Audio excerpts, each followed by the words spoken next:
La prochaine génération du Model 3 de Tesla est à nos portes. On a lu des rumeurs comme quoi Tesla travaille sur le projet Highland, qui sera la prochaine génération ou le rafraîchissement de la Model 3 avec des gros changements qui s'en viennent. C'est ce qu'on vous présente aujourd'hui dans un épisode du podcast de Plus de Millage. Mais avant de commencer, un message de notre commanditaire JN Auto. Ce segment d'épisode vous est présenté par JN Auto, concessionnaire de véhicules électriques dans la région des Cantons de l'Est. JN Auto offre une énorme sélection de véhicules électriques, hybrides branchables, hybrides en stock. Ils offrent aussi la location à court terme de véhicules électriques pour en faire l'essai quelques jours et vous familiariser avec le modèle de vos rêves. Que ce soit pour acheter votre prochaine Tesla, Bolt, Mustang Mach-E, Kia V6, Ioniq 5 ou autre modèle de véhicule électrique, JN Auto est l'endroit de choix. Allez voir leur inventaire en concession sur la route 116 tout près de Richemont ou au jnauto.com, lien dans la description. Merci beaucoup à JN Auto de supporter Plus de Millage. Donc, on a lu un article cette semaine de Reuters. Reuters, c'est une agence de nouvelles très très sérieuse, mondiale, qui publie des nouvelles sur tout. Canadienne d'ailleurs. Quoi. C'est du Canadien. Thomson Reuters, c'est complètement canadien, oui. Ah, bon, mais c'est canadien en plus! Donc, Reuters a publié un article qui cite des sources anonymes qui parle d'un projet secret chez Tesla, qui est plus si secret que ça, si vous suivez les nouvelles automobiles, qui est le projet Highland. Essentiellement, ce qu'on comprend, qui est le sujet de ce projet-là, c'est la prochaine génération, ou plutôt une révision, peut-être un rafraîchissement, un mid-cycle refresh, on ne sait pas, il y a relativement peu de détails, mais bref, une révision de la Tesla Model 3. Donc, si on lit l'article, il y a quand même beaucoup d'informations, ça touche toutes sortes de sujets, mais principalement, ce qu'on comprend, c'est que Tesla cherche deux choses. Bon, d'abord, le Tesla Model 3 a été introduit en 2017, donc peut-être le premier modèle vraiment livré là, à plus de volume en 2018, donc c'est une voiture qui a déjà 5 ans. Et on veut rafraîchir le modèle pour le rendre plus compétitif, plus attirant pour les clients de la marque, en focusant sur les choses qui sont importantes ou que les utilisateurs valorisent. On va en parler un peu plus dans le reste de l'épisode. Et le deuxième élément, c'est de réduire les coûts. Donc, en fait, Tesla, au fil du temps, ont quand même démontré qu'il y avait une stratégie là, intéressante, pas juste au niveau de la réduction du coût, mais au niveau de comment ils repensaient les voitures. Fait que, on a quelques exemples. Là. Par exemple, il n'y a pas de combiné d'instruments dans une Tesla. Il y a uniquement l'écran central. Donc, ils ont fait sans ça. Puis, ils ont éliminé finalement beaucoup de choses que les gens croyaient qu'ils avaient besoin dans une voiture. Il y a beaucoup moins de boutons dans une Tesla. On interagit avec quelques boutons et avec l'écran central. Par exemple, c'est dans l'écran central qu'on réoriente les buses de ventilation, alors que dans n'importe quelle autre voiture, on va manuellement réajuster les trucs de ventilation. Plusieurs menus, par exemple, ajuster le volant, mais plutôt que d'avoir un levier, on entre dans un menu puis on utilise des boutons qui sont utilisés pour plein de multiples fonctions. Donc là, j'aimerais ça, Alex, qu'on débatte un peu de... Parce qu'il n'y a aucune information en fait dans l'article sur concrètement qu'est-ce qu'ils vont enlever. Mais je pense qu'on peut se permettre de spéculer. Oui, puis là, moi, j'entre dans ma bulle spéculative, mais j'ai une bonne idée de ce qui va arriver. Parce que Tesla uniformise beaucoup de choses, puis dans le fond, ça, c'est une de leurs grandes forces, parce que je crois que c'est là où l'industrie automobile s'en va. Donc, selon, encore une fois, les multiples articles, la révision du Tesla Model 3, le projet Highland, qui va entrer en production au troisième quart de l'année 2023, donc mettons au mois d'août, là, on va se dire au mois d'août, puis vu que c'est Tesla, on va dire mois de décembre 2023, OK? Donc, on va se mettre un petit buffer, comme on dit en anglais.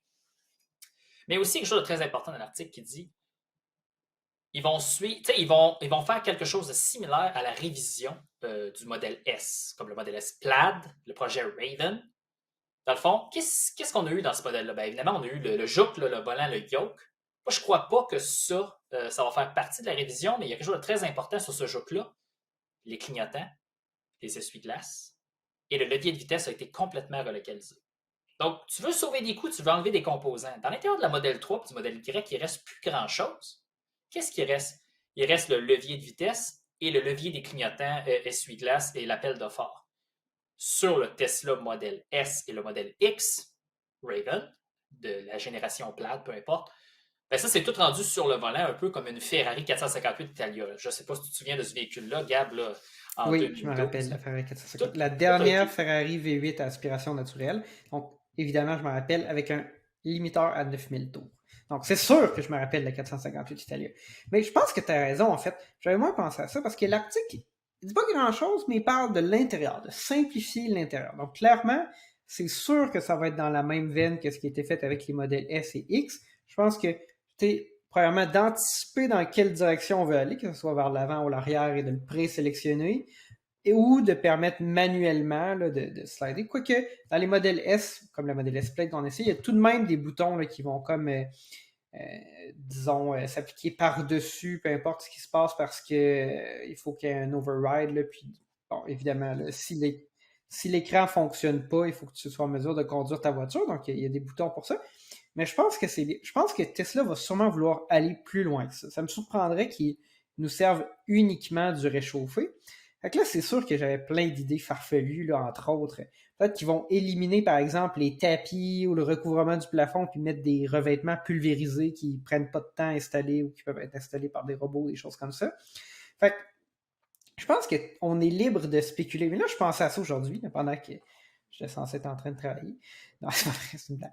Mais, tu sais, je me dis peut-être qu'aussi au niveau de la suspension, on en avait parlé déjà en dehors du podcast, là, c'est une suspension à double wishbone qui est utilisée dans le Tesla Model 3, qui est typiquement utilisé plus sur des voitures de performance, qui est plus coûteux. Donc, peut-être qu'on va voir des jambes de force McPherson apparaître, qui est plus conventionnel, ou autre chose. Je pense qu'ils veulent réduire les coûts.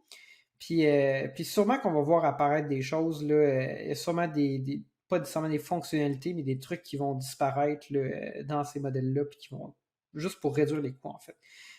Fait que mais j'ai comme hâte de voir qu'est-ce qu'ils vont faire. Je sais pas ce que tu en penses. Je pense qu'il va y avoir d'autres choses qui vont Je pense changer. que tu es au bon endroit. Moi, je pensais aussi, hey, là, je vais aller loin, là, tu sais, pour les lève-glaces, chaque porte a un bouton pour baisser, monter les vitres.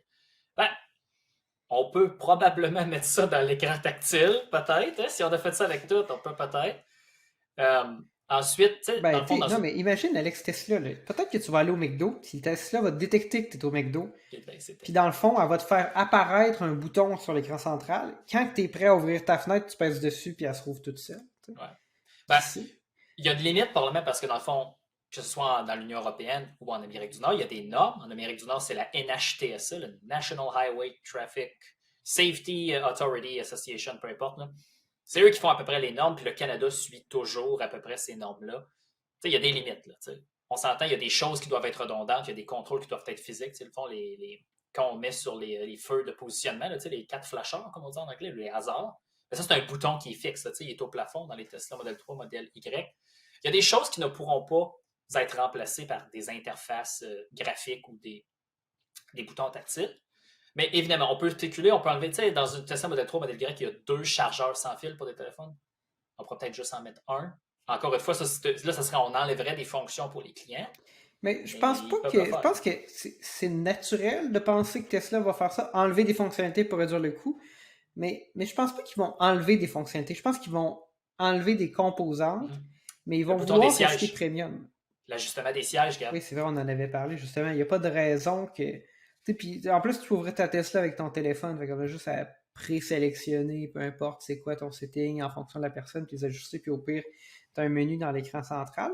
Fait que je pense qu'on va voir toutes sortes d'artifices comme ça apparaître. J'ai vraiment hâte. Mais je ne pense pas que Tesla va faire ça pour réduire le prix ou pour offrir une version plus de base parce qu'ils ont relativement peu d'intérêt à faire ça. Puis on pense qu'il y a un modèle moins cher qui va s'insérer sur le modèle 3 qui va coûter encore moins cher à fabriquer, qui va apparaître par la suite. Mais je pense qu'il y a quelque chose qui est moins discuté dans l'article, ça dit qu'il y aura peut-être des changements au groupe motopropulseur. Je pense qu'on va voir un Tesla Model 3 apparaître avec la batterie 4680. Si on regarde ce qui a été fait pour le modèle Y, il y a un modèle Y qui a été introduit aux États-Unis que je crois qu'on n'a pas ici. En fait, il a été introduit à plusieurs endroits, qui est le modèle Y à traction intégrale, Y all-wheel drive, qui n'est pas long range, qui a 450 km d'autonomie, une batterie avec 67,5 kWh utilisable. Je pense qu'on va voir apparaître une Model 3 avec ça. Je pense pas, par exemple, que ça va être tous les modèles de la gamme qui vont utiliser ces batteries-là. Je pense qu'il va y avoir un modèle qui se rappellera peut-être Model 3 All-Wheel Drive qui sera avec 67,5 kWh, ou peut-être qu'on verra apparaître un Long Range 2 roues motrices, qui sait. Mais je pense qu'on va voir un Model 3 avec cette batterie-là, avec l'architecture, avec les deux... comment ils appellent ça, les méga castings? Je sais pas comment... Oui. Ça, c'est... En réalité, c'est là que je m'en allais, là. Le Model 3 on va se concentrer sur Austin parce que là, ceux qui sont faits à Berlin, je comprends qu'il y a des choses qui sont très, très similaires, mais concentrons-nous de ce qu'on a vu à Austin, au Texas. Dans le fond, l'assemblée complète du devant du véhicule, c'est un casting, c'est un moulage d'aluminium. L'assemblée complète du véhicule arrière, c'est un moulage d'aluminium, ce qui se fait rarement dans l'industrie automobile, mais Tesla maîtrise ça depuis quelques années. Donc là, tu as comme deux parties moulées. Et la nouvelle batterie structurelle, avec les cellules 4680, vient s'attacher à ces trois-là. Fait que là, essentiellement, tu as le plancher du véhicule et tous les ancrages et dans le fond, les champs, dans le fond, les trous pour les boulons et les écrous pour aller fixer la suspension et la carrosserie. Et selon Sandy Munro, chaîne YouTube très, très intéressante pour ceux qui sont vraiment un peu débiles comme moi, qui veulent aller très, très en détail dans comment les voitures sont assemblées et manufacturées, quels choix d'ingénierie sont faits. Ils ont acheté justement un modèle Y assemblé au Texas, dans cette nouvelle usine-là. Ils l'ont complètement démonté et ils ont découvert essentiellement que la batterie, dans la ligne d'assemblage, elle a les supports pour les sièges. Et essentiellement, ce que Tesla fait sans le savoir, mais ils ont compris en faisant de la rétro-ingénierie, la batterie est assemblée, ils mettent les supports pour les sièges sont mis sur la batterie et dans la ligne d'assemblage, ça se marie comme ça. C'est complètement capoté. Et peut-être que la nouvelle modèle 3 va être comme ça. Il va falloir voir, peut-être que la gamme va être réagencée. Est-ce que ça se pourrait qu'on garde le modèle SR Plus avec les batteries LFP comme actuellement avec 438 Elles sont faites en Chine, fait en Chine, exactement. Un modèle à traction intégrale qui n'est pas long range avec cette batterie-là. Après ça, un modèle long range, puis peut-être plus de performance, mais un Plaid avec le yoke. Qui sait. Je pense qu'on va se ramasser avec. Je pense qu'il va juste avoir. Tous les modèles vont bénéficier des changements à l'intérieur. Je pense qu'au niveau du groupe motopropulseur, je pense pas que tous les modèles 3 vont changer. Je pense qu'on va avoir un modèle s'insérer ou un modèle en remplacer une autre. Puis peut-être que la performance, ils vont s'ajuster puis faire une blade puis mettre un yoke dedans. Puis là, ça nous amène, avant de changer de sujet, Alex, as-tu d'autres choses que tu veux discuter? As-tu d'autres farfelues choses non, que tu crois que Tesla va faire? Essentiellement, je crois que la voiture, elle a 5 ans, essentiellement. Fait que Tesla garde ses modèles quand même. Tesla fait beaucoup de changements d'assemblage et d'ingénierie en roulant. Là, la ligne d'assemblage roule, puis telle journée, le jeudi, on change, c'est plus les mêmes composants. Ça, c'est super correct parce qu'il améliore le produit très, très rapidement, il corrige des défauts très, très rapidement. Essentiellement, dans le temps, là, selon Sandy Munro, encore une fois, Ford en faisait 12 par année des changements, puis ça prenait plusieurs années de préparer ces changements-là. Tesla, eux autres, un matin, ils se lèvent, puis on roule. Donc ça, c'est énormément de flexibilité et d'agilité de point de vue d'ingénierie, d'assemblage. Mais là, ça va être substantiel. Et dans le fond, ça va être comme les nouveaux modèles de X et de S. Mais essentiellement, encore une fois, l'article aussi dit que ces modèles-là vont être encore assemblés à Shanghai et à Fremont, en Californie. Mais là, dans le fond, ça va probablement demander des changements là, au tooling, qu'on appelle en anglais, là, dans le fond, les machines qui assemblent le véhicule. Donc là, je ne sais pas encore si la batterie structurelle va être là, mais c'est très, très probable parce que ça réduit. Je pense que ça serait comme un changement naturel de l'ajouter, mais je ne suis pas sûr qu'on va le voir dans toute la gamme d'un coup. Puis, tout ça, en fait, la raison pour laquelle Tesla fait ces changements-là, c'est pour réduire le coût de ses voitures. Puis là, il y a des choses tellement intéressantes dans l'article sur les profits que Tesla fait, parce que, tu sais, il y en a beaucoup des startups et des compagnies qui fabriquent des voitures électriques. Il n'y en a pas beaucoup qui sont rentables. Mais Tesla, évidemment, n'est plus une startup. Là. C'est une voiture là, avec une valorisation une compagnie avec une valorisation que, si elle ne le dépasse pas actuellement, a déjà dépassé le 1000 milliards de dollars US. Mais ils font 9500 dollars US de profit par voiture. Et Toyota fait 1300 dollars par voiture. En fait, Tesla fait autant d'argent de profit qui rentre dans la compagnie en une année que Toyota, alors qu'ils fabriquent beaucoup moins de véhicules. Puis là, évidemment, il faut prendre ça avec un petit grain de sel parce que le modèle S et le modèle X sont extrêmement dispendieux. Donc, on ne connaît pas nécessairement la marge de profit par véhicule. Si vous le connaissez, vous avez une source pour aller voir ça, écrivez-nous-le dans les commentaires, ça va me faire plaisir d'aller checker ça, m'informer. Mais ça ne serait pas surprenant, je pense, que sur un modèle S ou X, il y ait une marge bénéficiaire de l'ordre de 20 ou 30 000 $, ce qui rehausse probablement les profits, alors que probablement que sur un modèle 3 SR+, à 60 000 $ canadiens, les profits sont beaucoup moindres. Donc, il ne faut pas penser qu'ils font 9 500 $ pour chaque modèle 3Y vendu. Quoique, un modèle Y, c'est assez dispendieux, ça coûte sûrement pas beaucoup plus cher à faire qu'un modèle 3. Mais c'est incroyable, ces marges de profit-là. Fait que Tesla veut rehausser ces marges-là. Peut-être qu'ils vont aller chercher, on ne sait pas, 1000, 2000, 3000, 4000, 5000 $ de profit supplémentaires. ça va augmenter la valorisation de leur compagnie, c'est ce qu'ils recherchent. Mais je pense que ça leur donne aussi plus de liberté pour faire fluctuer leur prix. Parce que là, Tesla peut se permettre de vendre ses modèles très chers. Ça fonctionne, ça va sûrement continuer de fonctionner pendant quelques années encore. Mais un jour, les autres constructeurs vont pas nécessairement les rattraper, mais ils vont se rapprocher. Ça va sûrement mettre une pression sur les prix de Tesla, puis peut-être qu'ils vont vouloir les baisser, puis ils vont avoir énormément de marge de manœuvre, plus de marge de manœuvre que n'importe quel autre constructeur à ce moment-là. Je pense que ça fait sûrement partie de leur stratégie, mais tout est aussi longtemps qu'ils vont être en mesure de garder ces prix élevés-là, ils vont le faire, c'est certain. Ben, j'ai quelque chose pour toi, justement. Est-ce que tu connais le constructeur chinois NIO? Oui. Tu sais, dans le fond, NIO a quand même un marché en Norvège et dans le nord de l'Europe. Dans le fond, je pense que BYD, NIO sont les deux gros compétiteurs de Tesla en Chine. BYD font des véhicules beaucoup moins chers, peut-être pas encore prêts pour, mettons, le marché européen et le marché nord-américain. Mais NIO, c'est comme le constructeur premium qui est capable de compétitionner Tesla. Même en Norvège, ils ont une gamme complète de gros VUS, petites voitures, et ils sont en train d'arriver très, très, très, très, très bientôt avec un véhicule comme la Tesla Model 3, même prix que la Tesla Model 3, avec une batterie semi-solide, là, donc on s'approche des batteries solid state, comme on dit, avec 1000 km d'autonomie Ouais. NEDC. 150 kWh de batterie dans une voiture de la taille d'une Model 3. C'est ça. Mais peu importe, je ne veux pas aller là-dedans parce que oui, OK, l'assemblage, la fabrication de cette batterie-là a récemment commencé en Chine. Ce que je veux dire, c'est que NIO a annoncé aujourd'hui que leur prochaine génération de véhicules électriques, donc probablement après la gamme actuelle qui va être vendue en Europe et vendue présentement en Chine, s'en vient en Amérique du Nord. Donc là, Tesla, comme étant le plus gros joueur des véhicules électriques en Amérique du Nord pour l'instant, et va probablement rester le leader pour encore longtemps, mais je veux dire, si un joueur chinois qui a énormément de capacité de production, qui fait ses preuves, parce que regardez, dans les années 90, 2000, Hyundai a fait ses preuves et maintenant Hyundai c'est un leader, ils font des excellents véhicules. Tesla a fait ses preuves, excellent véhicule. Il n'y a aucune raison qu'un constructeur chinois qui fait bien les choses ne peut pas faire ses preuves et compétitionner Tesla sur le gros hic pour la disponibilité des véhicules électriques. Le prix est évidemment comment les véhicules sont disponibles. Il faut aussi penser au fait qu'il y a des gens qui n'achèteront jamais des Tesla.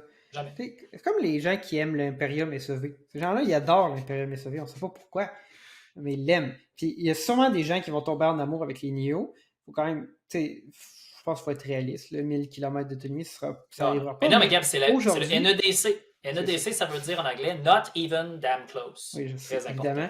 Puis un autre élément, c'est que les parts de marché de Tesla en Chine, pour ce qui est des ventes de véhicules électriques, reculent. Donc ces autres constructeurs-là, domestiques à la Chine, NIO, BYD, leur part de marché augmente.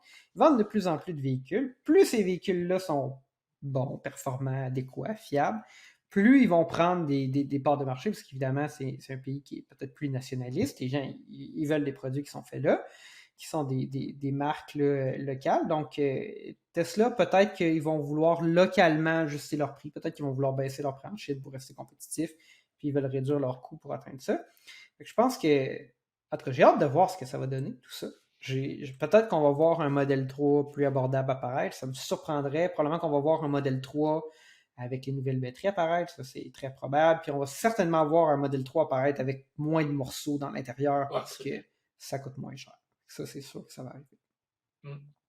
Ça va être très intéressant, mais évidemment, puis aussi beaucoup plus d'autonomie, je suis pas mal sûr aussi, parce qu'à toutes les fois que Tesla améliore les choses, les gains d'autonomie, Tesla en fait constamment. Donc ça, je pense qu'effectivement, tous les véhicules, tous les modèles 3 de cette prochaine, entre guillemets, génération-là auront plus d'autonomie pour une taille de batterie donnée.